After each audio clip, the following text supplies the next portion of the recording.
Halo, Assalamualaikum warahmatullahi wabarakatuh. Kembali lagi di channel Blog Blompol. Terima kasih sobat telah datang di video ini. Bagaimana kabar sobat semuanya? Semoga sobat semua selalu ada dalam lindungan Allah dan selalu diberi kesehatan dan rezeki yang berlimpah. Amin ya Allah ya Rabbal Alamin. Oke, untuk video kali ini kita akan membahas videonya Pilkada DKI Jakarta yang sangat ramai. Di sini kita akan melihat bagaimana respon kemarin tim Ridho atau Ridwan Kamil dan Siswono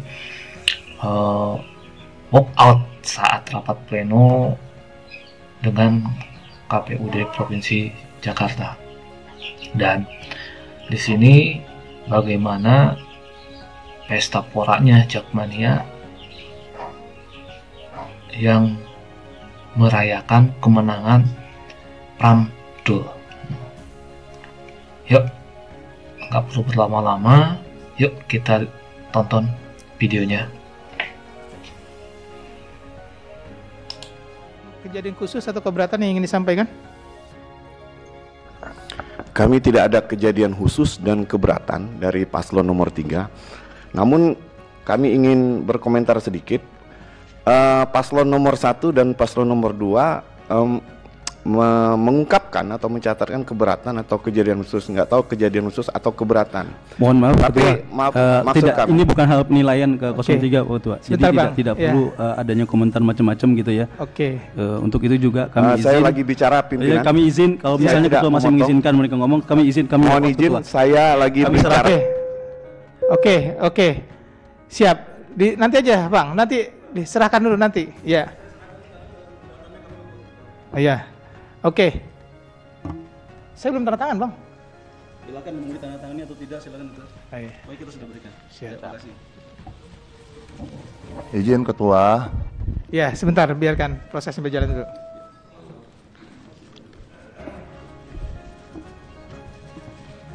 Saya persilakan 03 dulu ya untuk menyampaikan.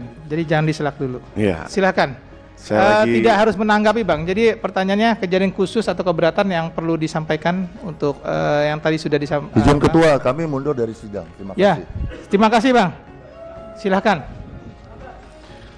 Mungkin pimpinan lebih fokus aja terhadap hasil perhitungan suara atau rekapitulasi, jangan terlalu melebar kemana-mana. Jadi pimpinan harus tegas ketika bicara bukan hasil perolehan suara. Saya pikir itu tidak perlu dibahas. Kalau bicara keberatan, bebas saya nggak tahu itu keberatan atau kejadian khusus.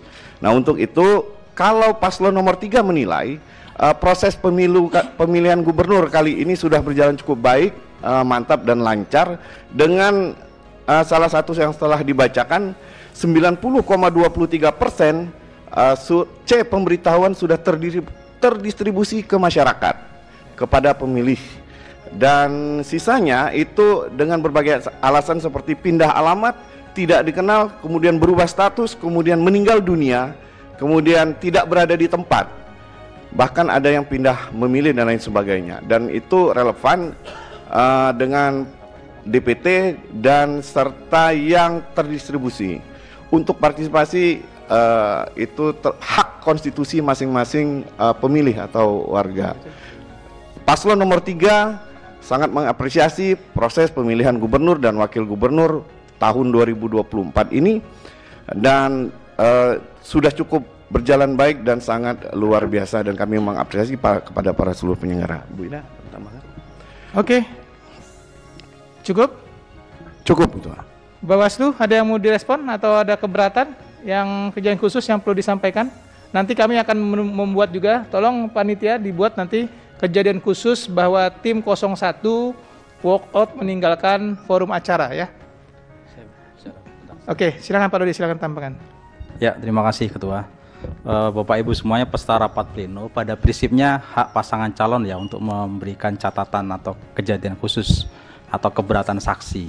Namun sebagai catatan, keberatan saksi itu kan sudah ditindaklanjuti oleh KPU Kabupaten Kota di seluruh DKI Jakarta. Tentu seyogyanya itu harus disebut bahwa sudah selesai persoalan-persoalan tersebut di bawah. Namun kalau itu masih dinyatakan kembali, kami tetap menghormati ya, termasuk dari pasangan calon nomor 2. Sejauh ini tidak ada keberatan dari tingkat kecamatan, tingkat kabupaten kota, tapi di tingkat provinsi tiba-tiba ada keberatan ya. Ini tentu menjadi catatan kita bersama. Seyogyanya semua persoalan kami sudah minta KPU kota untuk menindaklanjuti semua keberatan, dan semua harus selesai di bawah, baik itu terkait dengan C pemberitahuan yang tidak terdistribusi, terkait dengan partisipasi, terkait dengan relokasi TPS, terkait dengan rekomendasi PSU, semua sudah dijawab oleh. Menyampaikan konferensi. Untuk seluruh warga Jakarta, selamat malam. Untuk seluruh tim Ridho, untuk seluruh relawan, seluruh pendukung dan pemilih Ridho dimanapun teman-teman berada. Hari ini kita sudah menyelesaikan satu rangkaian yang memang sudah digariskan oleh aturan, bahwa rekapitulasi yang dilakukan oleh KPU DKI Jakarta dalam rangka menyelesaikan tugas-tugasnya hari ini sudah dirampungkan. Maka memang apa yang terjadi tadi, saya dengan Bang Abu Zar melihat rekapitulasi itu adalah bagian daripada rangkaian yang memang menurut kami tidak sesuai dengan apa yang kami harapkan, bukan tentang nilai, jumlah, tapi dengan proses yang begitu banyak, laporan-laporan yang telah dilakukan dan telah dilayangkan baik oleh tim kami maupun masyarakat sendiri ke Bawaslu. Terkait apa? Terkait permasalahan-permasalahan ketidakprofesionalan yang dilakukan oleh KPU. Pertama, di sini kami akan menyampaikan alasan-alasan mengapa kami melakukan langkah tersebut dan dengan tujuan apa kami melakukan langkah-langkah tersebut. Bisa kami jelaskan mengenai apa yang sebenarnya terjadi, bahwa rangkaian kegiatan mulai dari proses pasca, yang kami katakan pasca pencoblosan atau bahkan pasca penetapan paslon, kami mundur jauh ke belakang. Kami menemukan pencocokan data yang dilakukan oleh KPU menurut kami itu tidak relevan. Jadi kami mengambilkan contoh beberapa. Di sini ada gambar-gambar mungkin yang teman-teman semua punya di rumah masing-masing, ya, baik berkaitan dengan pilpres maupun pilkada atau dengan kata lain pileg. Di sini adalah bukti kerja yang memang harus dilakukan oleh KPU. Untuk pilpres ada, kenapa? Untuk pilkada mereka tidak melakukan ini. Di sini jelas, ya, maaf kebalik. Nah, di sini jelas kok. Dituliskan tanggal 14 Februari terjadinya pilpres dan sebagainya dan pileg. Artinya apa? Ini salah satu langkah yang seharusnya dalam pilkada ini dilakukan. Dan saya yakin untuk pencocokan data pemilih yang dilakukan oleh KPU seperti ini tidak terjadi di rumah kita masing-masing. Itu pertama. Harusnya itu bagian daripada promosi yang memang setiap hari mereka lihat. Warga masyarakat DKI yang memiliki hak pilih, setiap hari dia bisa melihat, tercermin dalam brainstorming tentunya, bahwa memang akan ada pemilihan kepala daerah di tahun 2024. Akan tetapi itu tidak dilakukan. Padahal anggarannya ada. Satu poin. Yang kedua, kami selalu berbicara tentang yang namanya pelaporan ke Bawaslu. Kami memiliki data, ini setumpuk data, bukti, saya ambil contoh random, ya. Ini adalah bukti pelaporan yang dilakukan baik oleh masyarakat yang kami fasilitasi. Di mana kami melapor? Kami melaporkan di setiap Bawaslu, baik itu kota maupun provinsi. Akan tetapi dari ratusan pelaporan yang sudah kami buatkan, tidak ada satupun yang ditindaklanjuti dengan keluarnya baik itu rekomendasi atau solusi. Andai kata laporan kami ini atau laporan masyarakat ini tidak memiliki dasar atau memang tidak memenuhi unsur dan sebagainya, sudah selayaknya dan seharusnya setiap pelapor yang melaporkan permasalahan ini mendapatkan satu jawaban. Akan tetapi sampai dilakukannya rekapitulasi tadi sore, tidak sama sekali kami mendapatkan hal itu. Jawaban daripada KPU yang mengatakan bahwa kami sudah melakukan upaya terkait pemberian C6 dan itu seharusnya masyarakat, ya, seharusnya masyarakat mendatangi saja tanpa harus diundang. Berarti KPU sendiri telah menjilat ludahnya. Saya katakan, saya ulangi sekali lagi, telah menjilat ludahnya yang sudah dia buat peraturannya sendiri. PKPU-nya sudah dibuat oleh yang bersangkutan. Di sini jelas saya bacakan lampiran 3 berkaitan dengan peraturan KPU nomor 17 2024 tentang pemungutan suara dan seterusnya. Di sini surat pemberitahuan pemungutan suara kepada pemilih. Ini yang kami katakan namanya form C, C pemberitahuan. Tadi dianulir bukan C6, enggak masalah.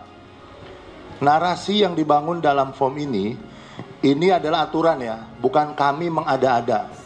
Selama ini dikatakan cukup pakai KTP, cukup pakai KTP. Di sini saya bacakan. Bersama ini diberitahukan bahwa kelompok penyelenggara pemungutan suara dalam kurung KPPS mengundang saudara atau saudari dengan nama ini, laki-laki atau perempuan dengan nik sekian, untuk memberikan suara pada pemilihan serentak di tahun 2024 yang akan dilaksanakan pada hari dan seterusnya. Kawan-kawan, bahasanya adalah mengundang. Jadi adalah kewajiban KPU melakukan pengundangan kepada pemilih. Bukan kewajiban pemilih harus datang dengan KTP kalau tidak terima undangan. Ini fakta yang selama ini dinafikan oleh KPU.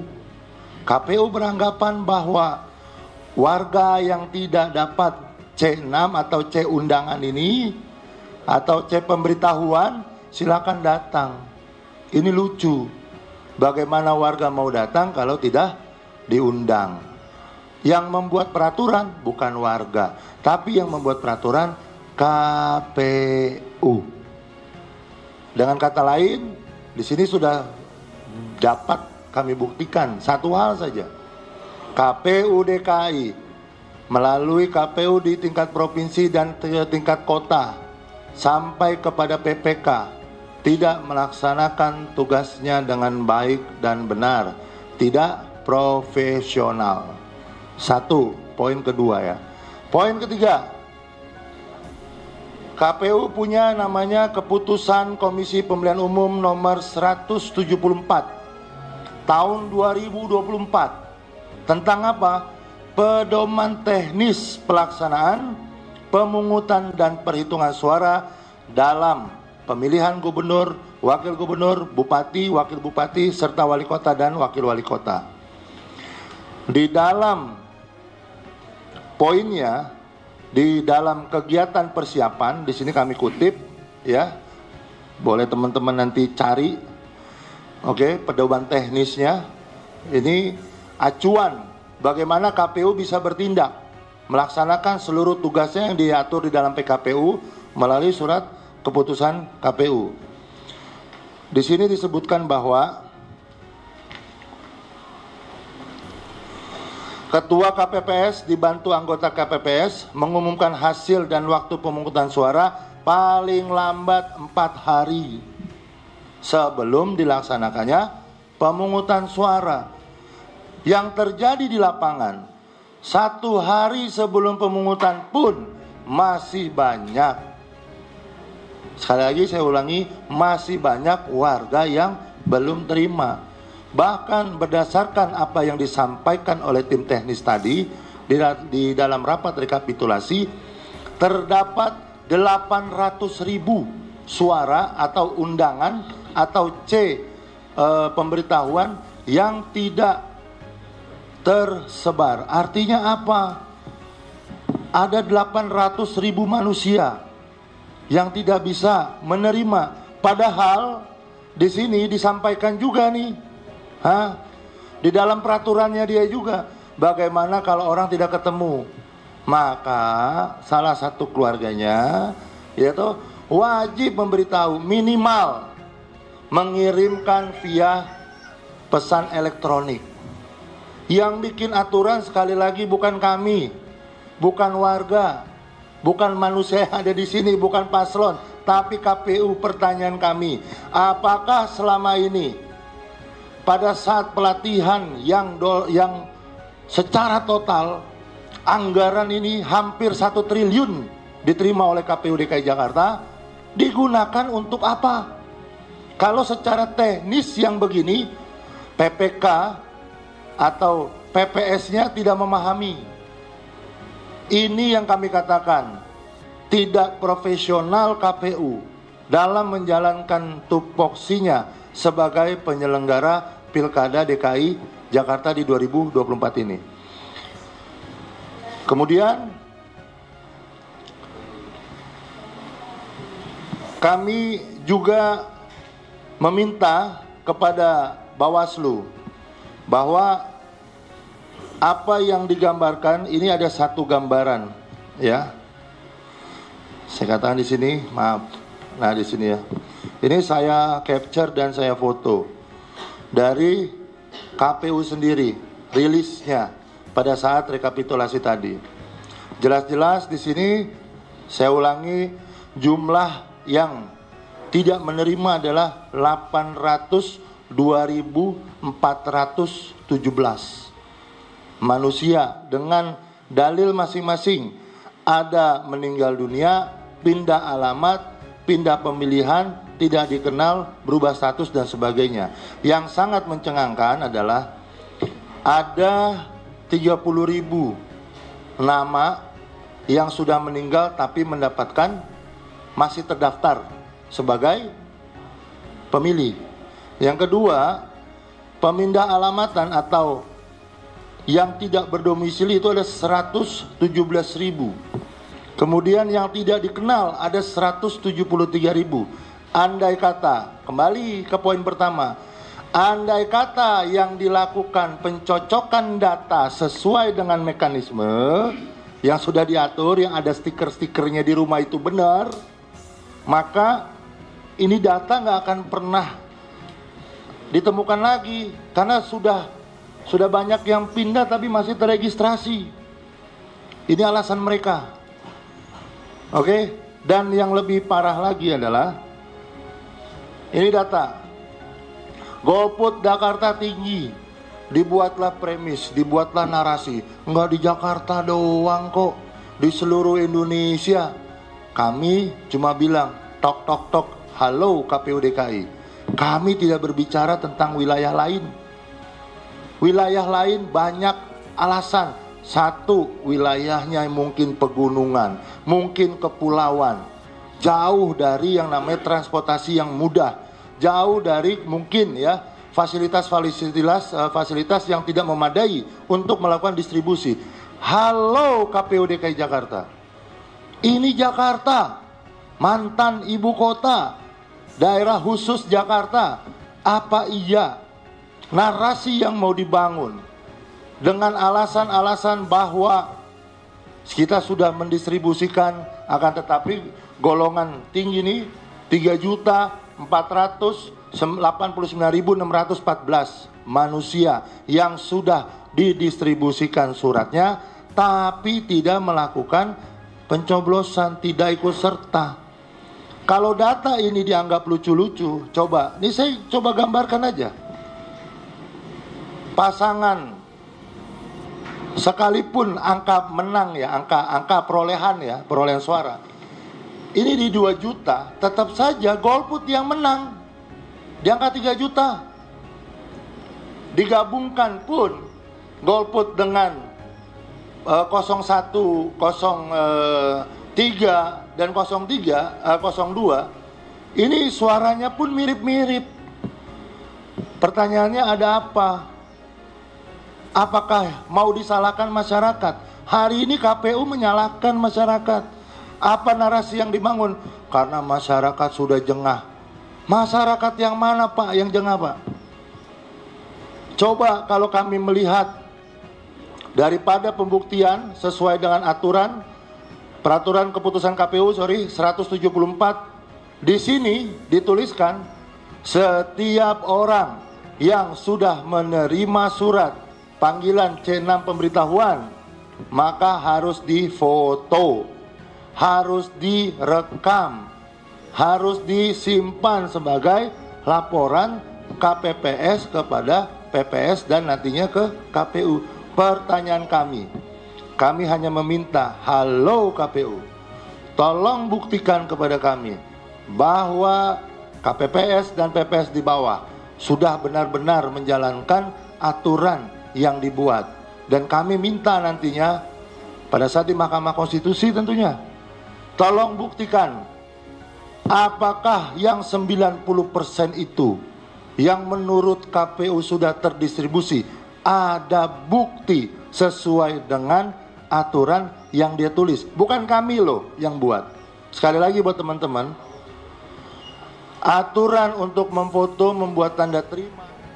Oke, kita sudah sama-sama menyaksikan bagaimana konferensi pers yang tadi disampaikan oleh RK atau tim dari RK Suswono. Usai jeda pemirsa, nanti kita akan minta juga tanggapan dari masing-masing narsum terkait konferensi tadi. Usai jeda, tetaplah bersama kami. Uang tamparan dari pimpinan. Jakarta menyala, Jakarta kota gue. Merdeka. Terima kasih kepada seluruh warga Jakarta yang sudah mempercayakan kepada Mas Pram dan Bang Dul. Dan kami yakin Mas Pram dan Bang Dul begitu dilantik akan langsung bekerja keras menyelesaikan permasalahan. Terima kasih. Adapun KPUD Jakarta menetapkan pasangan Pram Rano 50,07% dalam rekapitulasi hasil Pilkada 2024 Jakarta. Sementara pasangan nomor urut 1 Ridwan Kamil Suswono meraih 39,4% suara. Kemudian dilanjutkan dengan paslon nomor urut 2 Dharma Pongrekun Gunwardana dengan torehan 10,53%. Dari Misa saksi dari paslon Ridwan Kamil Suswono walkout di tengah rapat pleno rekapitulasi perolehan suara Pilkada Jakarta 2024. Tim Rido tak terima dikomentari oleh tim paslon 03 Pramono Anung Rano Karno. Tidak perlu adanya komentar macam-macam gitu ya. Oke. Untuk itu juga kami izin. Saya lagi bicara pimpinan. Kami izin kalau misalnya ketua masih mengizinkan mereka ngomong, kami izin kami mohon izin saya.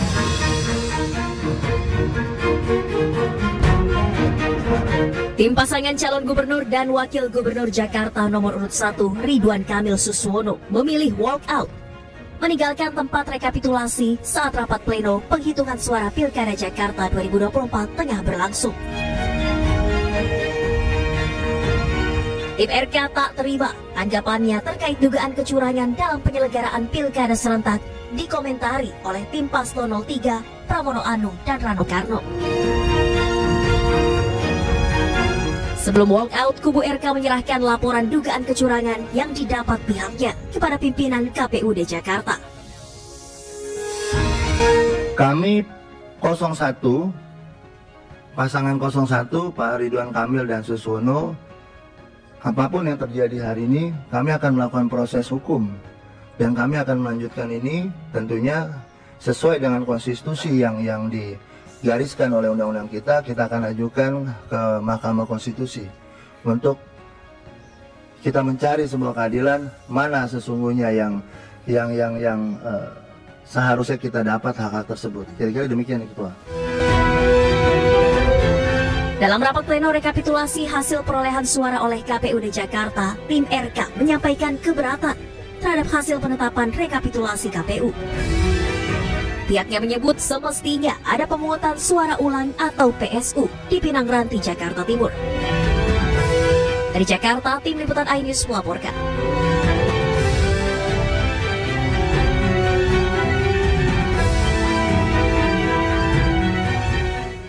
Tim hukum Ridwan Kamil Suswono akan melayangkan gugatan ke Mahkamah Konstitusi terkait hasil rekapitulasi suara Pilgub Jakarta. Tim Ridho menilai KPU dan Bawaslu tidak profesional sehingga tingkat partisipasi masyarakat dalam pilkada menurun dan tidak dapat mencegah terjadinya dugaan kecurangan. Jawaban daripada KPU yang mengatakan bahwa kami sudah melakukan upaya terkait pemberian C6 dan itu seharusnya masyarakat mendatangi saja tanpa harus diundang. Berarti KPU sendiri telah menjilat ludahnya. Saya katakan, saya ulangi lagi sekali lagi, telah menjilat ludahnya yang sudah dia buat peraturannya sendiri. PKPU-nya sudah dibuat oleh yang bersangkutan. Di sini jelas saya bacakan. Lampiran 3 berkaitan dengan peraturan KPU.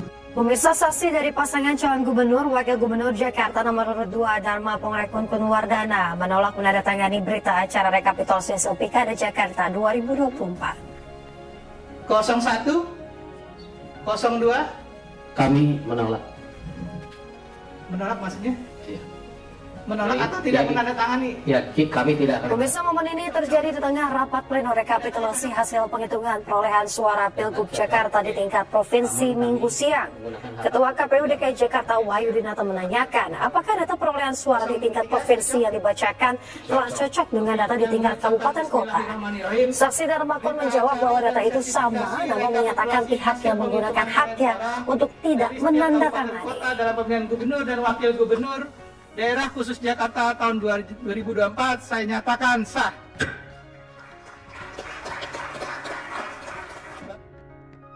Sementara itu pemirsa, calon gubernur Jakarta nomor urut 3 Pramono Anung yakin bahwa seluruh pihak akan menghormati hasil rekapitulasi penghitungan suara Pilgub Jakarta oleh KPU.